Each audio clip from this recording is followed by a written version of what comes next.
Mapayapa at maligayang pagbati sa inyong lahat.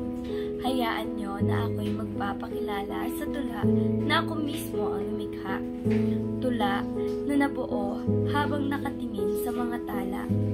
Tula na walang tiyak na sukat at tugma.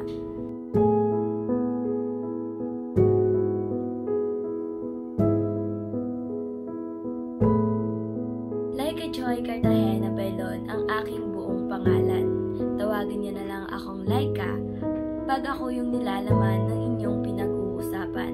Like naman pag kayo ay may kailangan. Ako ay 18 taong gulang. Ipinanganak noong Hunyo 24, 2005. 18 taon akong nanirahan sa syudad ng Iloilo. Doon ako binuo, doon ako natuto. Kami ay 1 dosenang magkakapatid. Oo, tama kayo nang narinig.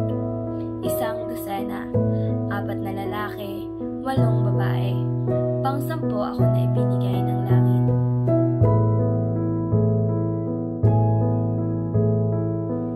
Maliit, makulit, at masayahin.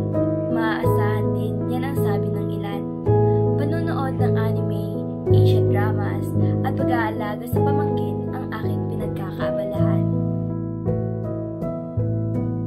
Sa kasalukuyan, sa Sampaloc, Manila, ako naninirahan. Pinipilit maging masaya kahit malayo sa kinagisnan. Isang mahabang kwento kung bakit ako naparito. Pero walang duda, isa ito sa daan patungo sa mga pangarap ko. Mga pangarap ko? Ano nga ba ang mga pangarap ko? Kaya ba ako nag-aaral sa kursong Bachelor of Science and Computer Science dahil sa pangarap ko? Hindi ko rin alam.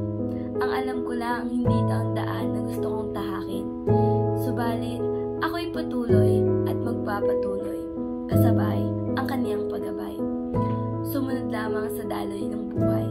Manatiling positibo sa kahit anumang pagsubok na ibibigay.